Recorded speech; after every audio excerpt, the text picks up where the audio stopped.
né? Assim, faz parte, não é errado. Inclusive, por exemplo, nós vamos fazer aqui agora a série que é a série dos mestres, né? Dos mestres dos homens. E muito embora a gente vá falar sobre as características importantes desses mestres que, enfim, contribuem, né, para nosso progresso, a nossa evolução, nós vamos ter que criticá-los em alguns momentos, né? Nós vamos ter que criticá-los em alguns momentos. E a crítica aos mestres, em muitos casos, provoca justamente um desagrado, um desconforto, né? um desencanto. E esse desencanto, ele é justamente aquilo que faz com que nós, devido ao nosso ego, né? Ao nosso apego, à ideia que nós temos daquilo que é a verdade. E então criticar não é algo que eu acho que tem algum telefone aberto, Turis. Dá uma olhadinha, por favor.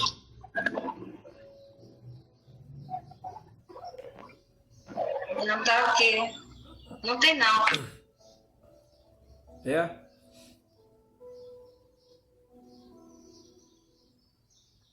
Não tem mesmo não. Bom, então a crítica, ela é assim, ela é natural e ela faz parte de pessoas que são maduras, né? E suportar as críticas é natural, se espera de uma pessoa pública.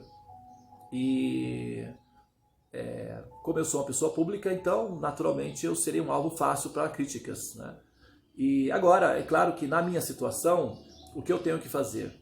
Me precaver o melhor que eu posso para que essas críticas não tenham uma referência objetiva com relação a mim. Se alguém me critica, por exemplo, de que eu estou, sei lá, talvez traficando armas ou traficando dados, influência ou informações, alguma coisa assim, mas isso não é válido, acontece que se eu der algum motivo para que isso seja válido, mesmo que não seja verdadeiro, essa crítica vai ter um fundo de razão de ser. E por isso que eu optei por não monetizar os vídeos desde o início, justamente para isso, né? Para que eu tenha a liberdade de falar aquilo que eu preciso falar, sem depender de pessoas cruéis que vão fazer esse tipo de observação, tá? Então, pessoal, veja bem, é possível, né, que as pessoas me critiquem por diferentes maneiras, mas o que vocês devem fazer é o seguinte: vocês devem ter uma mentalidade, ter a mente de uma abelha, tá? A mente de uma abelha, e observar aquilo que eu estou oferecendo como conteúdo. Isso é importante. Claro que eu sou passível de crítica, claro que o meu comportamento, algumas áreas do meu comportamento, da minha personalidade é criticável, evidente, né? A gente está dentro de um ambiente de perfeição relativa, em que nós alcançamos a simetria em algumas áreas e em outras a gente simplesmente paga mico, pode-se dizer dessa forma. Então eu também não sou uma dessas pessoas que não tem essa condição, mas caso aconteça que eu seja criticado por alguma razão, por algum motivo, isso deixe você de alguma forma entristecido, o que vocês devem fazer é o seguinte: verificar se a crítica procede primeiramente, tá? Porque as pessoas falam maldades gratuitamente, porque elas simplesmente têm uma mente de mosca. A maioria delas, uma grande maioria delas, possui uma mente, né, de mosca, e a mosca vai procurar lixo onde tiver, sujeira onde tiver.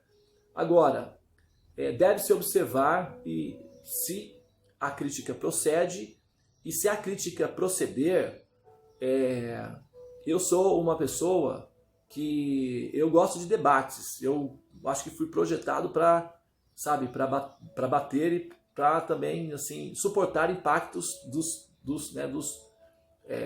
choques. Mas uma coisa que é extremamente deselegante e, a meu ver, até de certa forma cruel, é virar as costas. Virar as costas. Simplesmente, assim, virar as costas e ir embora como por ver uma falha, ou por ver uma dificuldade, ou por um defeito, alguma coisa assim que ela viu, virar as costas e simplesmente não dar satisfação do porquê está indo embora. Isso é simplesmente cruel e é desonesto também, porque não dá a oportunidade para que o outro se explique. Então é uma atitude arbitrária, arrogante, pretensiosa de que eu tenho razão, eu tenho a verdade comigo e, portanto, aquela pessoa não tem a razão, não tem a verdade, eu simplesmente viro as costas e vou embora. Então essa atitude é uma espécie de bullying, isso é um bullying, né? É um bullying individual, você está mandando uma mensagem para o mundo, eu tenho a verdade, eu sou a pessoa verdadeira, a minha opinião é absoluta, de tal maneira que não vou dar nem a chance de você se explicar ou defender o seu posicionamento. Eu simplesmente tomo a minha posição e essa posição é absoluta, tchau, fui. Sem dar nenhuma satisfação, simplesmente virar as costas. Isso é patológico e é simplesmente extremamente arrogante e pedante, porque para que isso funcione, depende de que você tenha a verdade total. Então, sempre que nós precisamos deixar alguém, um grupo ou uma pessoa, nós precisamos, por uma questão de educação, de humanidade, de compaixão, de respeito ao próximo, e pelo prazer da luta também, porque afinal de contas todos nós somos filósofos, pensadores e defendemos as nossas ideias em algum nível, precisamos deixar a nossa posição e ao mesmo tempo permanecer para ouvir o que o outro tem a dizer. Não é simplesmente deixar uma nota e simplesmente ir embora, que isso também é cruel. É uma outra fase da crueldade. Você é como não, esse exemplo não dá, porque os americanos, quando saíram do Vietnã, eles simplesmente bombardearam todo o Vietnã e depois eles foram embora. Então tem pessoas que fazem isso antes de sair de um grupo, de uma família, de um relacionamento, de uma amizade, bombardeia esse grupo, essa família, esse relacionamento, essa amizade e depois simplesmente vai embora. Simplesmente vai embora. Então isso não é correto, não é adequado para ninguém, em nenhuma circunstância, em nenhum nível. Tá, pessoal? E qualquer crítica que houver com relação à minha posição filosófica, eu acho que eu tenho o direito de defender a minha posição filosófica e para isso a pessoa tem que parar diante de mim, defender a posição dela, depois eu vou ter a chance de defender a minha posição e depois apertamos as mãos e nos despedimos, sem problema nenhum. O mundo é feito de pensadores e ideias, então ninguém está exatamente atrelado a ninguém, a não ser que seja por entendimento profundo ou por amor verdadeiro. Mas as despedidas são válidas, entretanto elas devem ser feitas de maneira honesta. E, enfim, eu estou aberto, sempre fui aberto, eu gosto de debates, as coisas podem ser colocadas diante de mim, tá bom? Então sempre que alguém fizer críticas em relação a mim, observe se procede, primeiramente, né, se são válidas as críticas, e depois traz a pauta para a gente conversar, porque como nós estamos fazendo uma coisa em conjunto, e isso acaba afetando a todos de modo geral, algumas delas são válidas. Por exemplo, só para dar um exemplo, eu vou entrar no tema do Machado de Assis, vou falar hoje até às 7:45, tá? Só para dar um exemplo, eu recebo uma crítica contínua, contundente, e de que os meus vídeos são longos, né? De que eu falo muito, de que os meus vídeos são longos. Eu entendo que essa crítica é válida, ela é válida, os meus vídeos realmente são longos. Algumas vezes eu repito um ponto várias vezes, isso é intencional, não é simplesmente uma falha prolixa, né? Não é necessariamente uma intenção de fazer uma apologia à minha personalidade, e se fosse assim, os vídeos seriam todos, né, monetizados para esse efeito, talvez, né? Mas não é isso.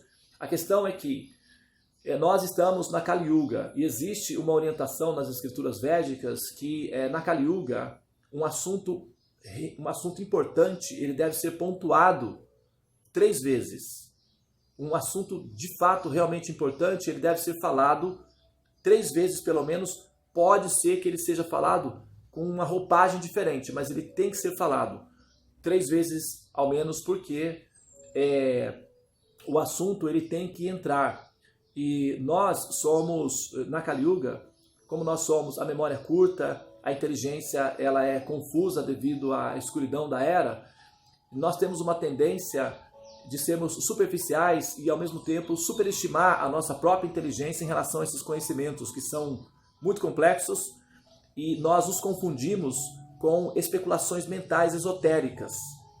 Então existe a especulação mental esotérica, que é uma espécie de tribo, que é um campo para se alimentar o próprio ego em relação aos entendimentos universais, etc. É um campo fértil de autolatria, de egolatria, são as especulações esotéricas, e nesse campo você inventa o que você quer, sente o que você quer, vai na direção que você quer, e se alguém assim colocar uma proposta antagônica que demonstre que isso é infrutífero ou pelo menos é simplesmente um egoísmo, pronto, já acabou, já afetou e tal. Então não é um campo de pessoas emocionalmente resistentes, é um campo de pessoas emocionalmente muito vulneráveis que dependem muito de que elas sejam aprovadas ou assim adoradas para que elas se sintam bem. Se elas forem contrariadas, pronto, já ficam um pouco aborrecidas, magoadas, ressentidas e se isolam nos seus eremitérios que ficam nos topos das montanhas, talvez, onde só elas se entendem a si mesmas. Isso é muito vago, é improdutivo para a equação final, que é a liberação. E nesse campo, assim, muitas das terminologias utilizadas no campo esotérico são parecidas com as terminologias utilizadas pelos sábios objetivos. Mas a moeda falsa é muito parecida com a verdadeira. Se você pegar uma moeda falsa e uma verdadeira, você praticamente não consegue ver a diferença. Só que uma te leva para a prisão, a outra te leva para, sei lá, talvez para uma viagem, para a satisfação dos seus desejos, para férias no Havaí, quem sabe, né? Sei lá o quê. Mas uma te liberta, outra te dá prazer e uma te prende, uma te aprisiona.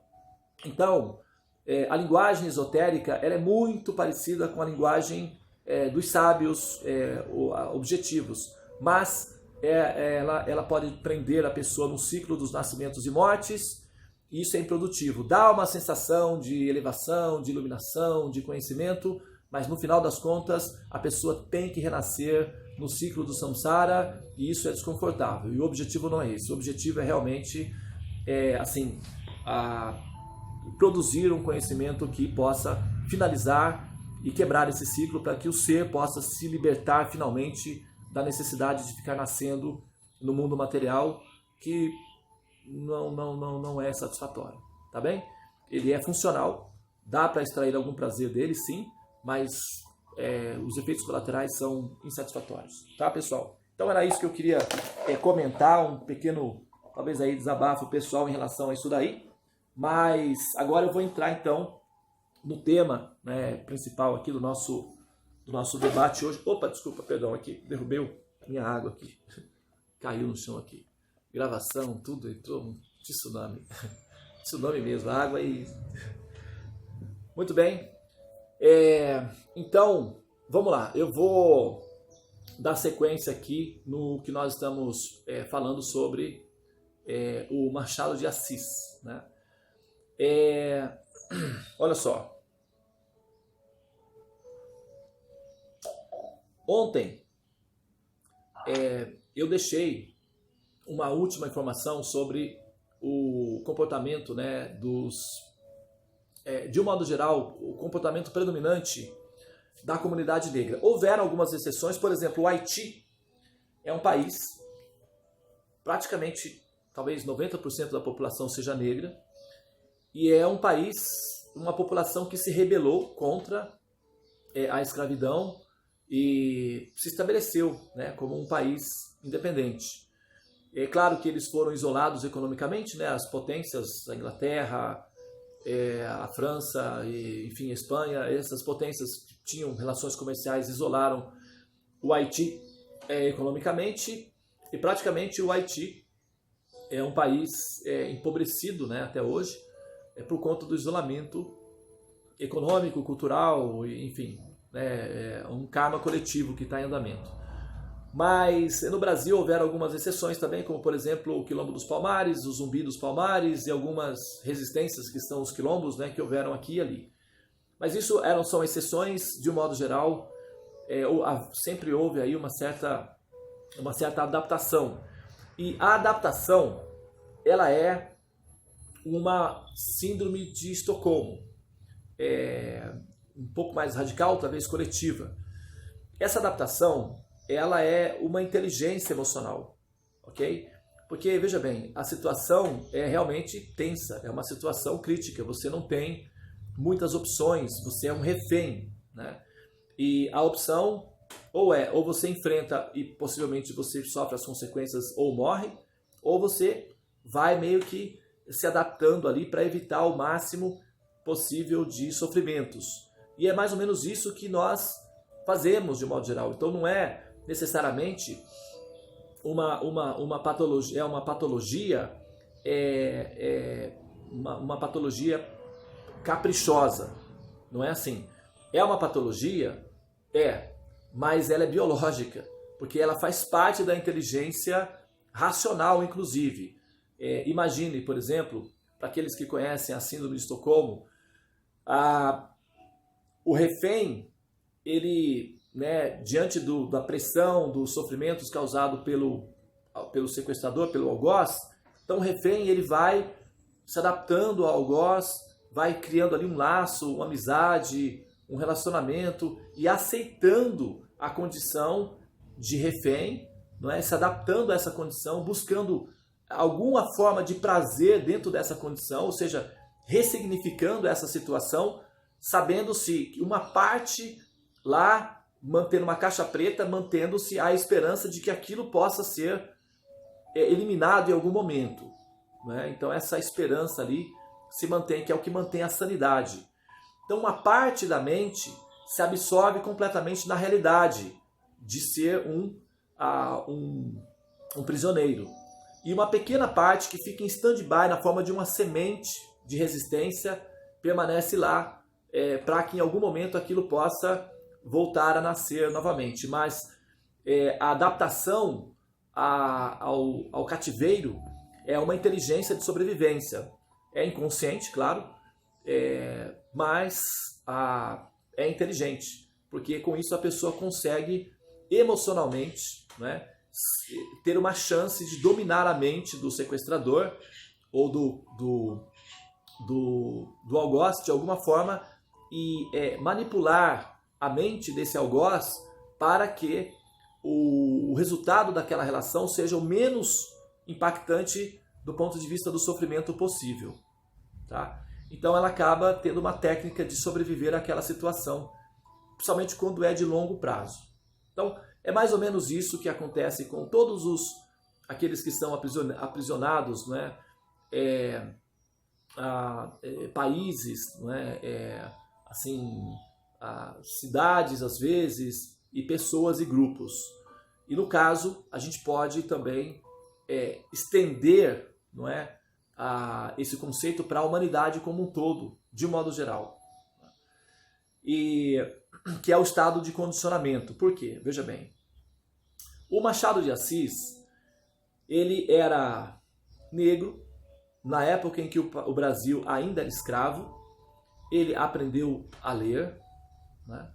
Ele aprendeu a escrever, a ler, ele se formou, ele conquistou um espaço entre os pensadores e ele se estabeleceu dentro da comunidade e conquistou o respeito. Ele foi reconhecido em vida, um dos raros feitos para um gênio, né? Ele foi reconhecido em vida, ele era negro.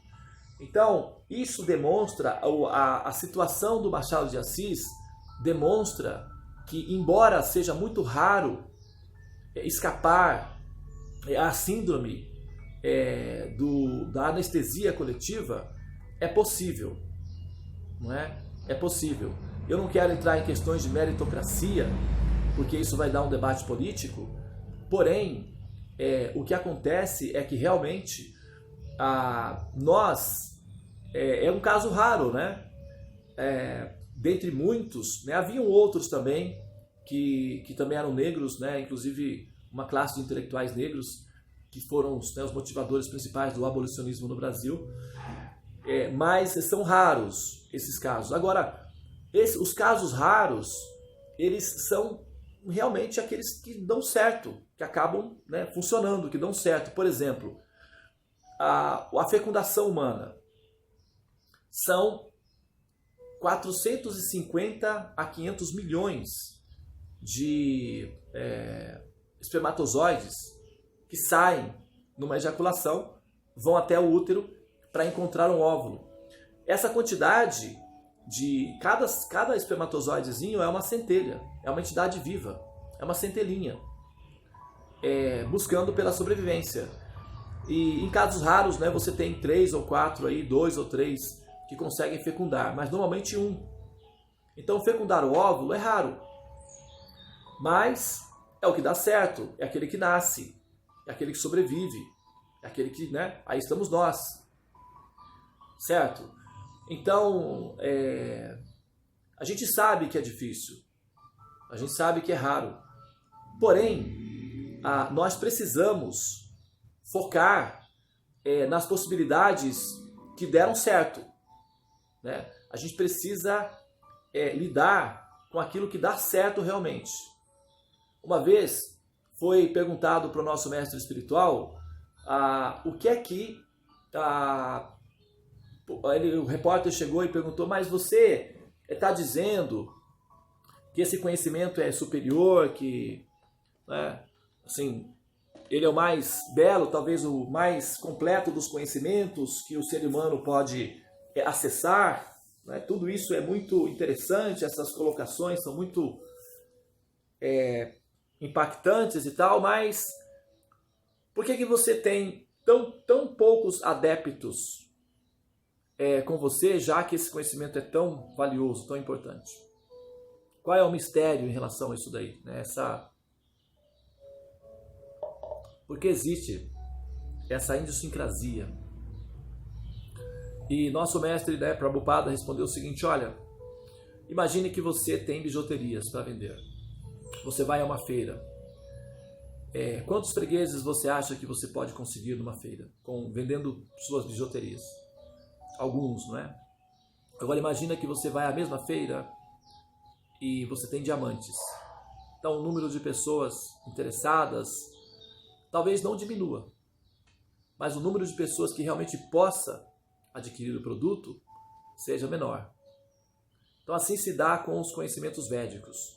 A humanidade é distraída, são superficiais e estão anestesiadas com o impacto produzido pelo condicionamento. Então, sair dessa condição de escravidão, renunciar à escravidão, resistir positivamente à escravidão, agindo para libertar-se da escravidão, do condicionamento,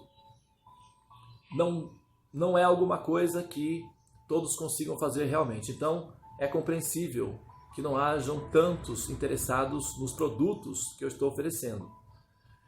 E a gente vê que realmente, sabe, na medida em que nós vamos interagindo com as pessoas, a gente vai vendo o quão é difícil para elas fazerem essa curva, fazerem essa adaptação de assimilação desses conhecimentos. E principalmente pelo fato que um dos fatores principais é a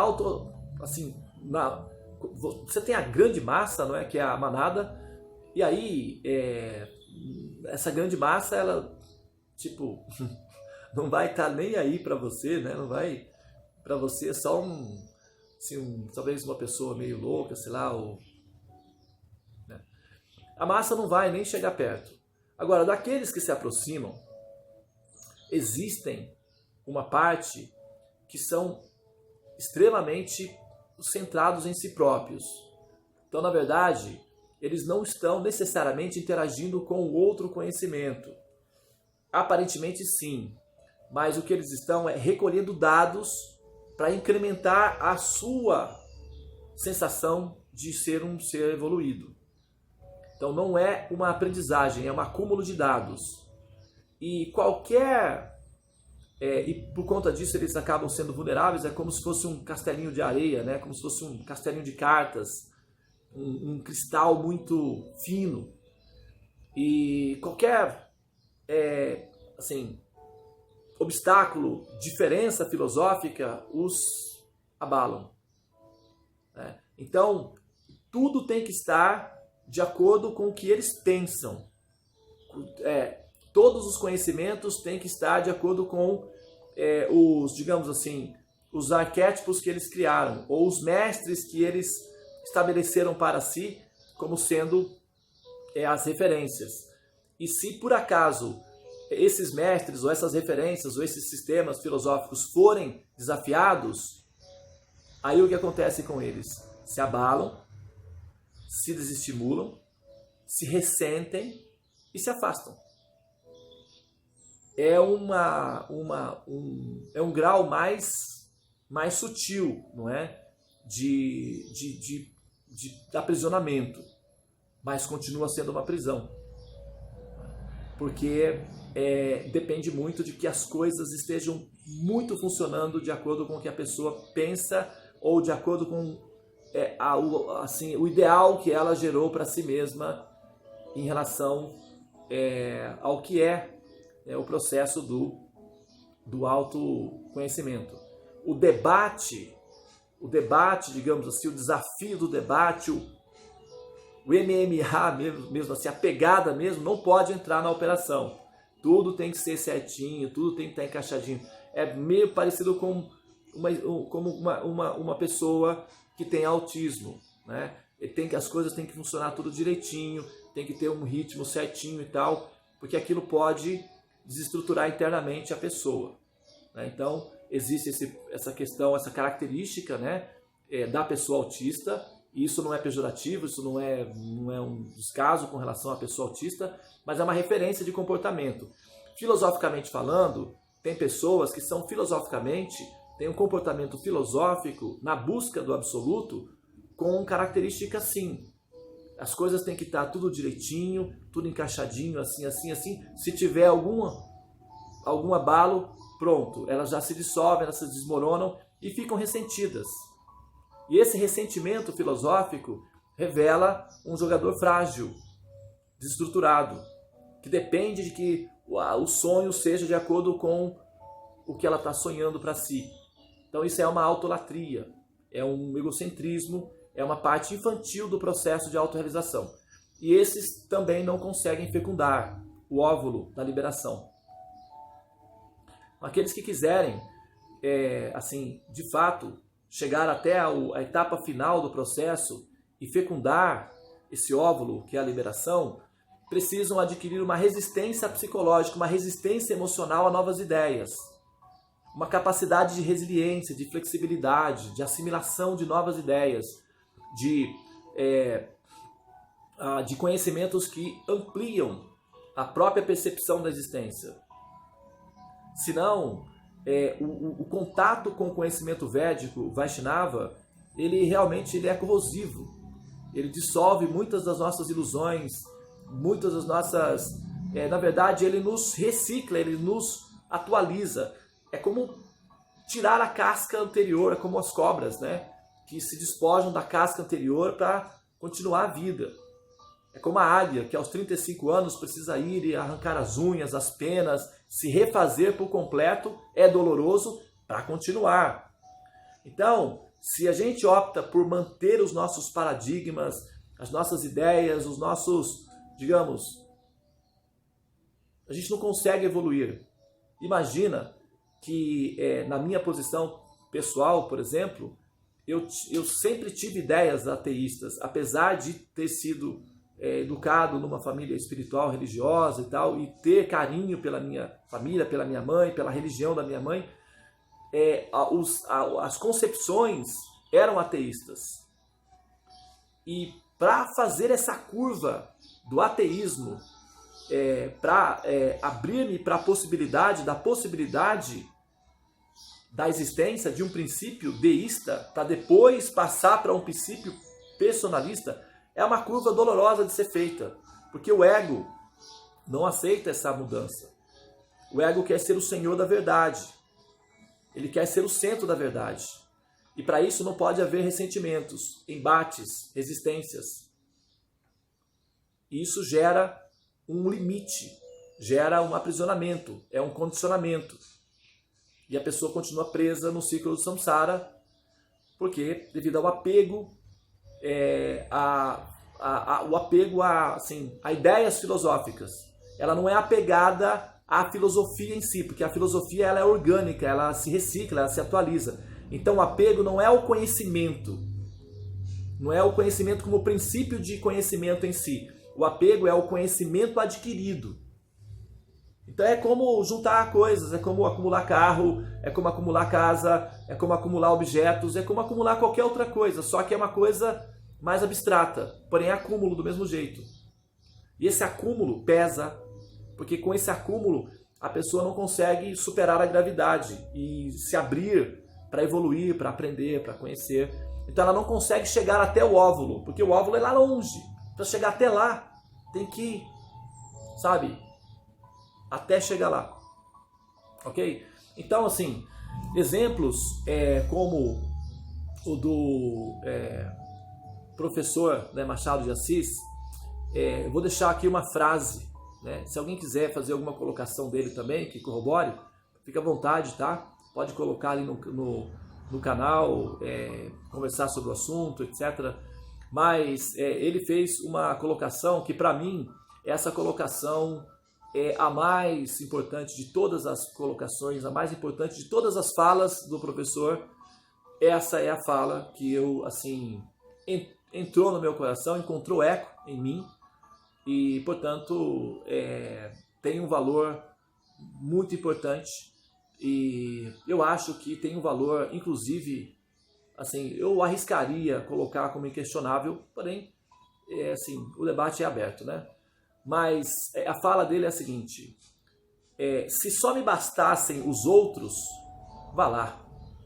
A gente se acostuma, mais ou menos, com as pessoas que nós perdemos durante a vida. Mas me basto, mas me falta a mim mesmo. E isso me faz uma falta terrível. Eu não sei se vocês já ouviram, já conhecem essa colocação do Machado de Assis. Alguém já tinha ouvido isso antes?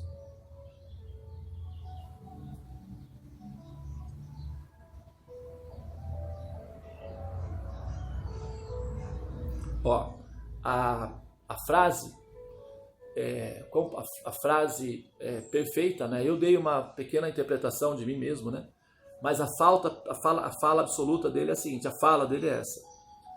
Está no livro Dom Casmurro, né? Se só me faltassem os outros, vá. Um homem consola-se mais ou menos das pessoas que perde, mas falto eu mesmo. E esta lacuna é tudo.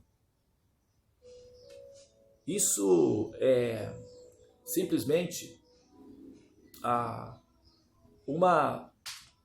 talvez aí uma verdade inquestionável do processo de libertação do aprisionamento. Por quê? O Sahasrara Chakra, ele fica fora do corpo. Até o Agna Chakra você ainda consegue dominar, você consegue interagir. Mas o Sahasrara Chakra, ele fica acima do corpo. É o chamado chakra da coroa, né? O chakra da coroa. E esse Sahasrara Chakra, ele tem o comportamento, ele faz com o Agna Chakra, ele exerce uma pressão semelhante à gravidade. que é exercida, né, entre a Terra e a Lua, por exemplo, ou então entre os neurônios que faz as sinapses. Né? Então, para a consciência conseguir sair do Ajna Chakra e conectar-se com o Sahasrara Chakra, que é onde a pessoa tem a percepção do sagrado, do divino, fora do intelectual, quando é onde se consegue a experiência de amor, né? Então, acima do intelectual, deixa eu ver que horas são aqui. Vou parar minha fala já. Então, acima do intelectual, para se conseguir chegar nesse nível, é preciso que haja uma experiência de amor. O Sahasrara Chakra, ele só funciona quando tem a experiência de amor ao absoluto, o amor ao Supremo. E esse amor ao Supremo, ele depende muito de que a pessoa seja integralmente teísta. Ela não pode necessariamente ser um defensor de um divulgador ou um transportador de princípios, de resíduos ateístas. Não pode haver resíduos ateístas. Ela precisa estar completamente livre de qualquer interferência nesse sentido, porque senão ela não consegue fazer a sinapse. É como, por exemplo, antibiótico. Que eu passei por essa experiência pessoal, né, alguns de vocês sabem disso, se o dente estiver inflamado, ocorre um acúmulo de sal nessa área, porque o organismo vai tentar criar uma cura natural ali, vai usar sal, né? Não sei exatamente como é o mecanismo, mas acumula sal nessa região. E o sal, ele é um impermeabilizante. Ele impede que a anestesia chegue até o nervo e faça a interferência no sistema nervoso central. Então o sal, ele cria uma camadinha. E essa camadinha impede que o princípio ativo da anestesia chegue até onde tem que chegar. Então não vai. Então assim, resíduos ateístas, cristalzinhos ateístas, criam uma camadinha.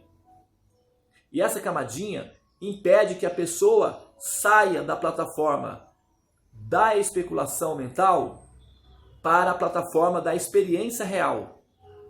Então, ela fica isolada numa bolha existencial, presa a uma bolha existencial, e nessa bolha existencial, ela tem a sensação de que ela é uma grande personalidade, de que ela é um presente de Deus para a humanidade, e, de certa forma, ela não está errada, porque realmente cada um de nós é um presente de Deus para a humanidade, e por isso nós temos que nos fazer agradáveis enquanto presentes, né, para os demais. Então, a intuição não está errada, está correta, mas a pessoa fica presa a uma autoadoração. Ela fica adorando os conhecimentos que ela tem como troféus adquiridos, e ninguém pode questionar esses troféus. Questionou, pronto, já abala tudo. Então a pessoa, ela fica vulnerável e ela fica pessoalmente ressentida. Então ela se envolve egoicamente com os castelos que ela construiu. Ela faz uma simbiose com os castelos. Então se os castelos abalam, ela também se abala. Então ela fica vulnerável. E a pessoa acaba se fechando e não consegue adquirir conhecimentos novos e fica presa num ego ou a um sistema filosófico e não consegue fazer a metamorfose ou a sinapse.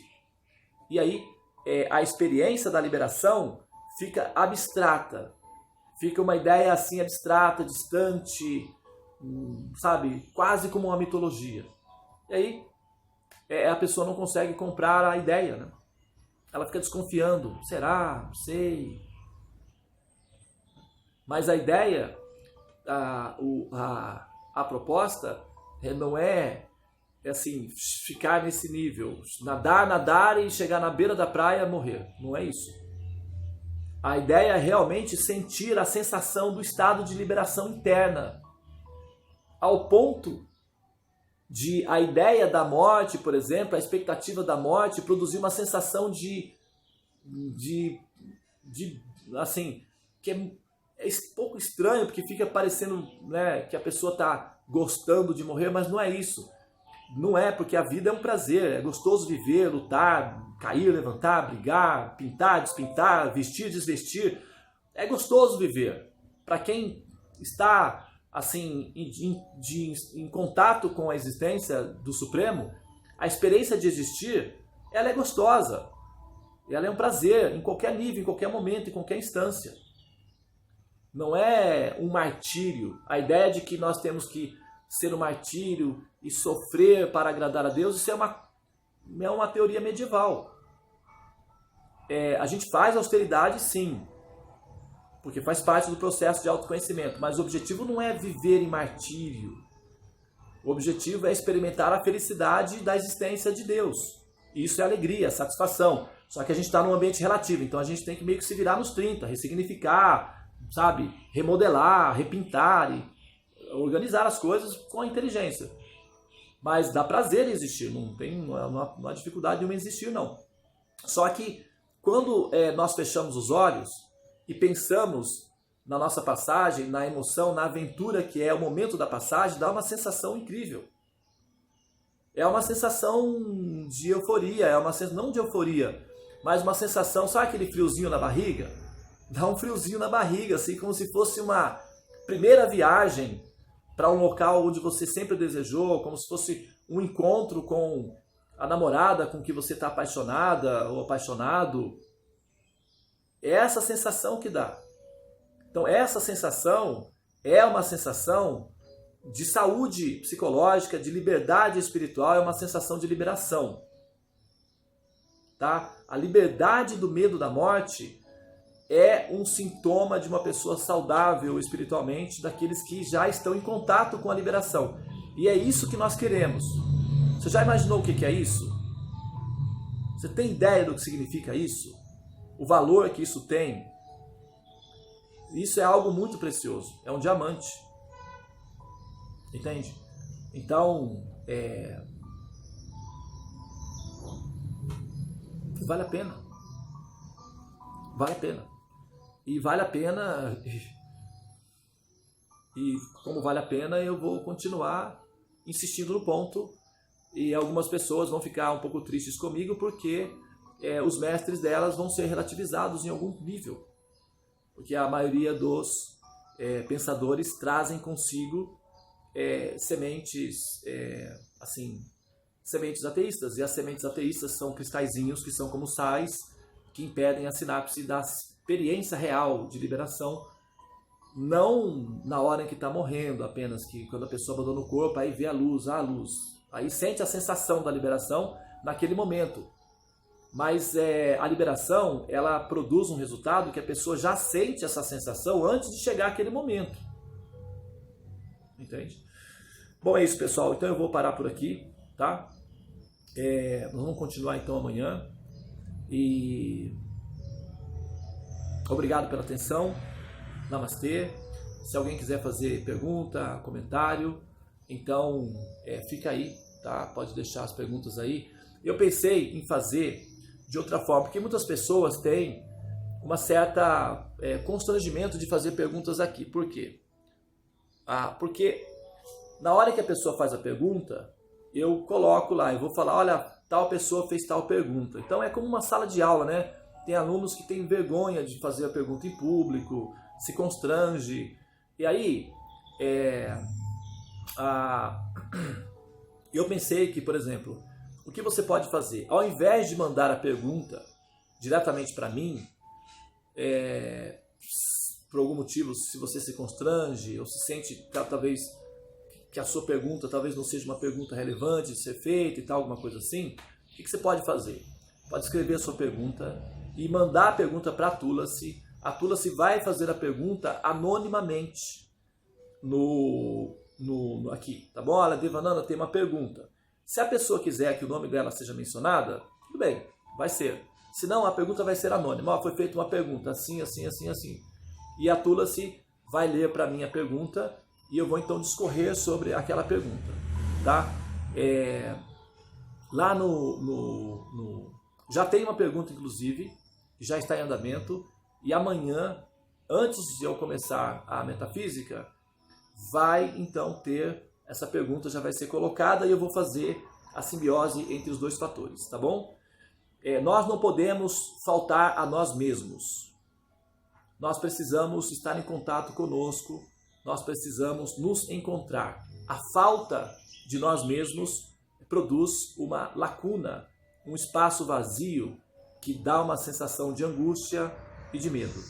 E o conhecimento védico que nós estamos mensurando, ou que nós estamos processando, tem a função, tem o propósito e tem o recurso para preencher essa lacuna em nós mesmos, que é o autoconhecimento, ou seja, o contato conosco, tá bem? Então, pessoal, eu me despeço de vocês aqui. Namastê, Hare Krishna, e a gente se vê então na próxima gravação.